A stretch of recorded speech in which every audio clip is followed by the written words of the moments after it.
উৰিয়াম ঘাট বেদখল মুক্ত কৰিবৰ বাবে ৰেংমা বনাঞ্চল বেদখল মুক্ত কৰিবৰ বাবে প্ৰশাসনৰ উচ্ছেদ অভিযান চলি আছে আৰু সেই উচ্ছেদ অভিযানৰ আজি হৈছে তৃতীয়টো দিন আজি উৰিয়াম ঘাটৰ অৰ্থাৎ ৰেংমা বনাঞ্চলৰ 5খনকৈ স্থানত প্ৰশাসনে চলাইছে উচ্ছেদ অভিযান পুৱা 9:30 বজাৰ পৰা প্ৰশাসনৰ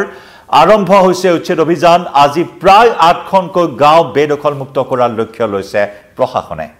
নমস্কাৰ প্ৰিয় দৰ্শক মই জয়ন্ত মাধৱ গোস্বামী আপোনাক স্বাগতম জনাইছো নিউজ 18 অসম নৰ্থ ইষ্টৰ ডিজিটেল লাইভলৈ আৰু ডিজিটেল লাইভত লৈ আহিছো আজিৰ দিনটোৰ খবৰ উচ্ছেদ অভিযানৰ খবৰ কাৰণ অন্যতম এক বৃহৎ উচ্ছেদ অভিযান উজনি অসমত ৰাজ্য চৰকাৰৰ অন্যতম এক বৃহৎ উচ্ছেদ অভিযান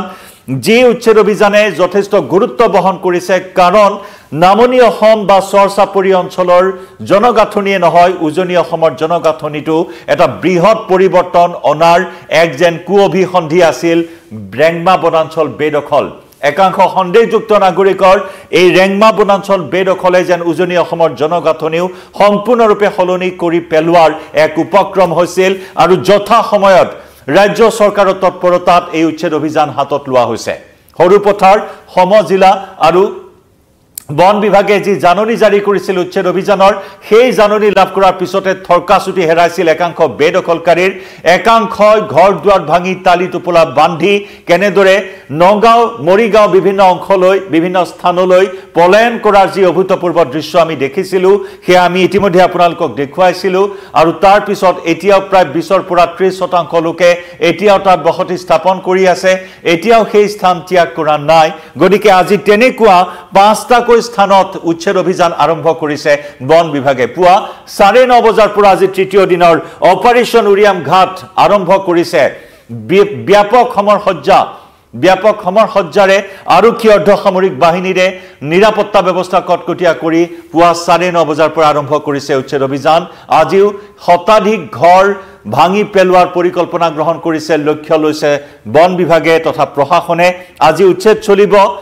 2 number Dayalpur 3 number Dayalpur 3 number দলনি পথাৰ খেৰনি আৰু আনন্দপুৰ এই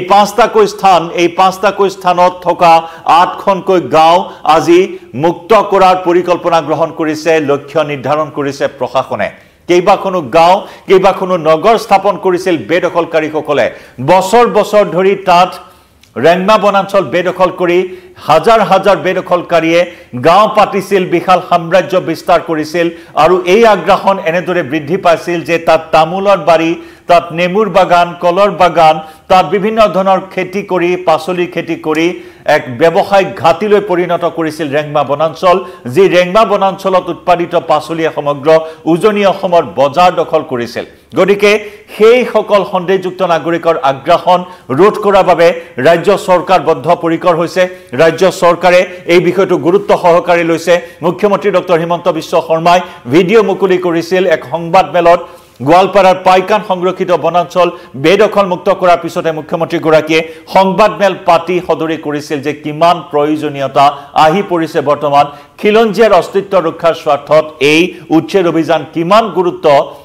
গুৰুত্বপূৰ্ণ সেই কথা মুখ্যমন্ত্ৰীয়ে সংবাদ মেলত উল্লেখ কৰিছিল আৰু সেই মৰ্মে জাৰি কৰিছিল জাননী বেদখলকাৰীসকললৈ জাননী জাৰি কৰিছিল এসপ্তাহৰ সময়সীমা বান্ধি দিয়া হৈছিল আৰু সেই মৰ্মে চলিত সপ্তাহৰ মঙ্গলবাৰৰ পৰা উচ্ছেদ অভিযান আৰম্ভ হৈছে মঙ্গলবাৰৰ উচ্ছেদ অভিযান বুধবাৰে কেইবাটাও স্থানত উচ্ছেদ অভিযান চলোৱা হয় আৰু বুধবাৰৰ উচ্ছেদ অভিযানৰ পিছত আজি তৃতীয় দিনৰ উচ্ছেদ অভিযান য'ত আজি হ'ব 2 number Dayalpur 3 number Dayalpur 3 number দলনি পথাৰ খেৰনি আৰু আনন্দপুৰ এই 5টাকৈ স্থানত থকা প্ৰায় 8খনকৈ গাঁও বেদখল মুক্ত কৰাৰ লক্ষ্য লৈছে প্ৰশাসনে পুৱা 9:30 বজাৰ পৰা আৰম্ভ হৈছে উচ্ছেদ অভিযানৰ সময়সীমা 3 আগষ্টলৈ বৃদ্ধি কৰাৰো সম্ভাৱনা আহিছে 3 আগষ্ট পৰ্যন্ত উচ্ছেদ অভিযান চলি থাকিব বুলি ইংগিত প্ৰদান কৰিছে বন বিভাগে তথা প্ৰশাসনৰ লোকে প্ৰথম দুদিনৰ উচ্ছেদ অভিযান হৈছিল বিদ্যাপুৰ সোণাৰীবিল আৰু পিঠাঘাট অঞ্চল সোণাৰীবিল বিদ্যাপুৰ আৰু পিঠাঘাট বিদ্যাপুৰত এখন নগৰ স্থাপন কৰিছিল বেদখলকাৰীয়ে দ্বিতীয় দিনটোতো সোণাৰীবিল আৰু পিঠাঘাট অঞ্চলত প্ৰশাসনৰ বুলডোজাৰ চলিছে আৰু প্ৰশাসনৰ বুলডোজাৰত ইতিমধ্যে ভাঙি চুৰমাৰ কৰি পেলোৱা হৈছে বেদখলকাৰীসকলে সজা ঘৰ মছজিদ শিক্ষানুষ্ঠান ব্যৱসায় বাণিজ্যিক প্ৰতিষ্ঠান সকলো এফালৰ পৰা ধাহি মহি লৈ যোৱা হৈছে শ শ বুলডোজাৰ সাজু কৰি ৰখা হৈছে ঠিক তেনেদৰে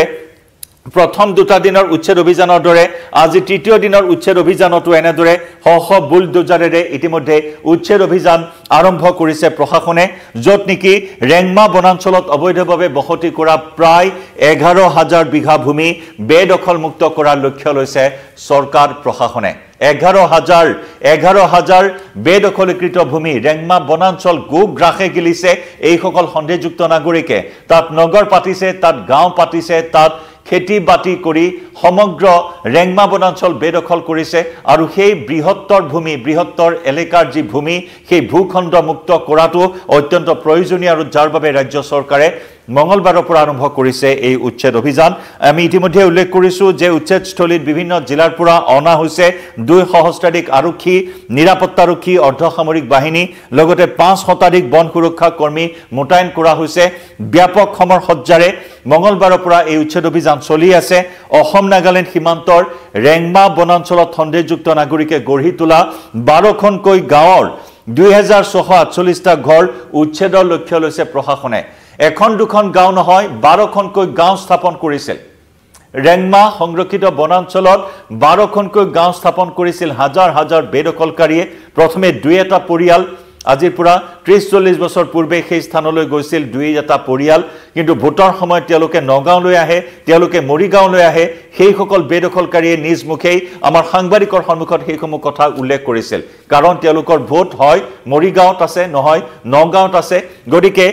জাননী যেতিয়া জাৰি কৰা হৈছিল উচ্ছেদৰ তেতিয়া কিন্তু সেই সকল লোকে তালি টুপলা বান্ধি মৰিগাঁও নগাঁও অভিমুখে ধপলিয়াই আহিছিল পলায়ন কৰিছিল নগাঁও অভিমুখে মৰিগাঁও অভিমুখে গতিকে সেই সকল লোকে প্ৰথমে এটা দুটা পৰিয়াল গৈ তাৰ পিছত হাজাৰ হাজাৰ পৰিয়ালৰ বসতি স্থাপন হৈছিল ৰেংমা বনাঞ্চলৰ প্ৰায় 11,000 বিঘা ভূমিত গতিকে সেই 11,000 বিঘা ভূমি বেদখল মুক্ত কৰাৰ লক্ষ্যৰে আজি তৃতীয় দিনৰ অপাৰেচন উৰিয়াম ঘাট চলি আছে য'ত 2 সহস্ৰাধিক আৰক্ষী নিৰাপত্তাৰক্ষী মোতায়েন কৰা হৈছে 5 শতাধিক বন সুৰক্ষা কৰ্মীৰ সমৰ সজ্জাৰে পুৱা 9:30 বজাৰ পৰা চলিছে উচ্ছেদ অভিযান আমি পুনৰ জনাইছো 12খন গাঁৱত থকা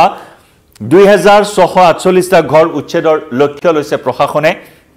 তাৰ ভিতৰত সোণাৰীবিল টোপ 2 নম্বৰ পিঠাঘাট 2 নম্বৰ দয়ালপুৰ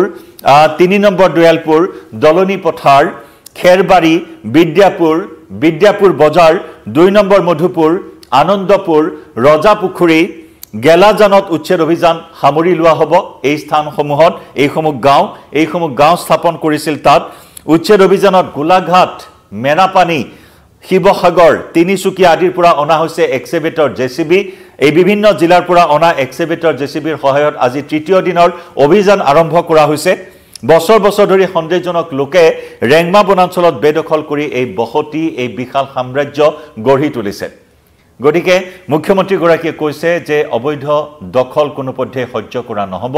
এয়া অসমীয়া জাতিৰ বাবে অহনি সংকেত অসমীয়া জাতিৰ অস্তিত্বৰ প্ৰতি ভাবুকিৰ সৃষ্টি কৰি আহিছে সন্দেহযুক্ত নাগৰিকসকলে এনেদৰে ৰঘুমলাৰ দৰে হিপাই গৈছে সমগ্ৰ অসম কাৰণ এতিয়া আৰু চৰ চাপৰিতে সীমাবদ্ধ হৈ থকা নাই এই বেদখল বা এই আগ্ৰাসন মধ্য অসম ইতিমধ্যে সানি ধৰিছে একেদৰে উজনি অসমলৈ গতি কৰিছে উজনি অসমৰ দল সংগঠনসমূহ সৰব হৈছে অতি শীঘ্ৰে উচ্ছেদ অভিযান বিচাৰিছে যদি ৰাজ্য চৰকাৰে উজনি অসমৰ উচ্ছেদ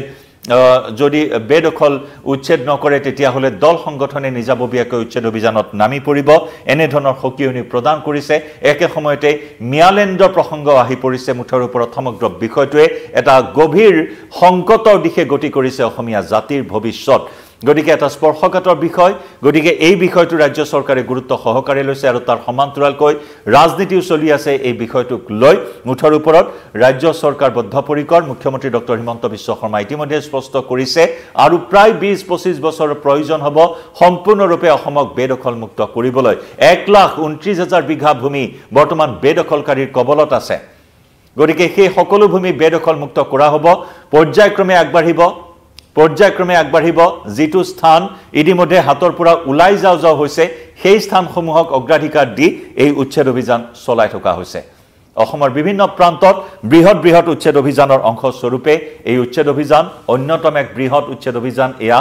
উজনি অসমৰ জনগাঁথনি সলনি কৰি পেলোৱাৰ উপক্ৰম কৰিছে এই বেদখলে এই আগ্ৰাসনে গতিকে সেই আগ্ৰাসন ৰোধ কৰিবৰ বাবে এই উচ্ছেদ অভিযান যথেষ্ট গুৰুত্বপূৰ্ণ বিবেচিত হৈছে অহা ৩ আগষ্ট পৰ্যন্ত এই উচ্ছেদ অভিযান চলি থাকিব এই ইংগিত ইতিমধ্যে দিয়া হৈছে অৱশ্যে তাৰ মাজতে ৭৫টা পৰিয়ালক সকাহ দিয়া হৈছে ৮ আগষ্টলৈ ন্যায়ালয়ে আদালতে সকাহ প্ৰদান কৰিছে ৮ আগষ্টলৈ সময়সীমা বান্ধি দিছে এই সময়ছোৱাত তেওঁলোক আঁতৰি যাব লাগিব কিন্তু বাকি যিসমূহ স্থান আছে ১২খন গাঁৱৰ ২৬৪৮টা ঘৰ উচ্ছেদৰ লক্ষ্যৰে আজি তৃতীয় দিনৰ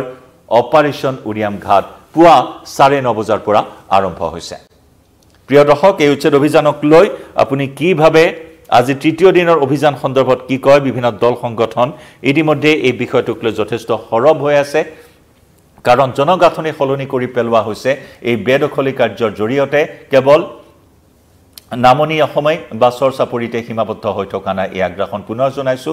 উজনি অসমৰ সম্পূৰ্ণ জনগাঁথনি এতিয়া সলনি কৰি পেলোৱাৰ উপক্ৰম কৰিছে এই বেদখলে গতিকে অনাগত সময়ত এই বেদখল যদি ৰোধ নহয় তেতিয়া হলে অসমীয়া জাতিৰ বাবে এক অহনি সংকেত এই বেদখল গতিকে প্ৰিয় দৰ্শক কিভাৱে এই বিষয়টোক লৈ জনাওক আপোনাৰ মতামত